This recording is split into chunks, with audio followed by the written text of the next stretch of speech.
If you're a business owner or a business leader, watch out because AI is radically going to transform the way your company competes in three primary ways. Number one, AI is going to equalize the playing field. And let me explain what I mean by that. In the past, a lot of organizations had this competitive advantage as it relates to execution. In other words, they have certain skills or knowledge or capabilities that their competitors didn't have, and therefore they had a leg up.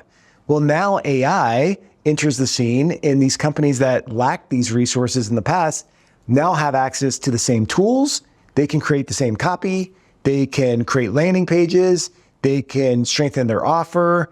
They can improve their sales processes. They could create standard operating procedures. They can, use AI as a leverage point in their business where they didn't have that in the past. So it equalizes the playing field because everybody has the same access to the same tools. Now, sure, a lot of AI and the output of AI is dependent on the prompt, but still, I think you get my point.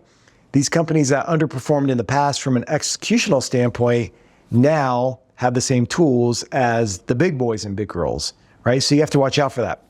So I know companies who have a competitive advantage because of their execution, their ability to execute. But a lot of that is going away because now their rivals are catching up because they have AI as a tool in their back pocket. So that's what I mean by equalization. It equalizes everything, and it just requires companies to step up their game. So when I think about Coltivar and what we do, and when I think about the clients that we serve, this is a topic that is heavy on my heart because we have to find new ways to develop competitive advantages because everything is raising. The bar is being raised for everybody, and therefore we have to act accordingly. All right, so that's number one, equalization. Number two, when it comes to AI, I think it's creating a ton of noise and distraction for business leaders and their companies, and everybody in these organizations, to be honest. So think about it. With Google, you can spend all day long getting lost in the World Wide Web by doing Google searches and going down these rabbit holes. But now with AI, it just made this problem so much worse. So think about it. You type in a prompt and it will return, paragraphs of information. And now it's just information and information and information. It just creates information overload. And I know some companies out there that are like, I'm just going to create blogs, right, from AI. And they just type in these prompts. They create these blogs, post them on their website, which creates more and more content out there in the world for people to consume. And actually, if you're doing this, Google and other platforms, they actually punish companies that use AI to just strictly write all this content and just to push it out there in the world because it's not original content. That's a side note there.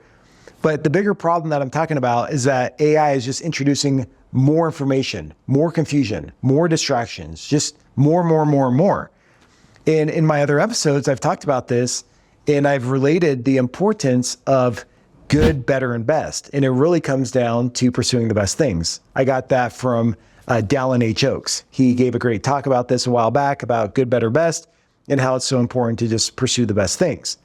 So when it comes to businesses and their business leaders, oftentimes, at least the companies that I work with and I turn around and I help to grow, I'm not worried about their leaders being slackers, right? It's not that they're not working hard or they're not ambitious. The problem that I'm most concerned about is their focus. Their focus is so scattered. And when it's scattered, it's hard to achieve results. I mean, think about it. If you were to learn how to play the piano and you're like, okay, I'm going to learn how to play the piano. I'm going to do that for 3 months. And then I'm going to switch to the guitar. And then I'm going to switch to the violin. And then after that, I'm going to go to the cello. You're not going to know how to play anything that well. I mean, because you don't have the time and the resources to pour into that one capability, right? Building that one skill set or capability, and therefore you'll never develop it because building a business, creating a product, enhancing a service, whatever it may be, it requires time, a certain amount of time. And if your time is spread across multiple activities, you're not going to make much progress. So that's what I worry about with AI. That's point number two, is just the number of distractions. So when I go into organizations, I look at the value gap of their company. What is the gap between their current value and their potential value? And then we act with precision because we know exactly the financial levers of a business to drive value. And when we get in there, it's like, okay, this is exactly what you could do, right? Work on these three things because these three things will solve the problem. That's what we say to our clients. And if they focus on those things, then it will drive tremendous value. But what happens is we'll say, here are three things to focus on. And then inevitably, somebody's going to get distracted with an idea over here, a book they read over here, with a conversation over here, or another project or a new shiny object. I think you get the point. And then their focus is scattered. They're all over the place and they don't execute, and therefore they don't close the gap and they don't drive greater value. So that's the problem with AI, is it's creating more content, more information, more. And it's up to us as business leaders to narrow our focus and get just very precise on what we're trying to solve. All right, number three, the third issue that I see with AI and how it will disrupt businesses is that it's causing everybody to go faster, right? Everything's going faster. And I know for myself, like, I'm so impatient, right? I'll always joke around with my kids and I say, look, I'd never be a good doctor because I have no patience. And they're like, haha, dad, it's a dumb dad joke, but whatever. But my point is that it's all about speed, right? Speed of execution. And AI is just causing everything to go so much faster. So there are companies that are struggling right now because they are like 5, 10, 20 years behind. They have all these paper processes. They don't have the technology. Their operating model's outdated, and they're just going slow. And I'm like, you're going to be destroyed by a competitor who leverages AI, who gets leaner, who eliminates a lot of redundancies, a lot of duplications, a lot of waste, and they automate a lot of their processes. Like, you're going to be crushed by them because their cost structure is going to be lower. They're going to be able to pick up more margin or lower their prices and squeeze you out. And therefore, they're going to disrupt your business.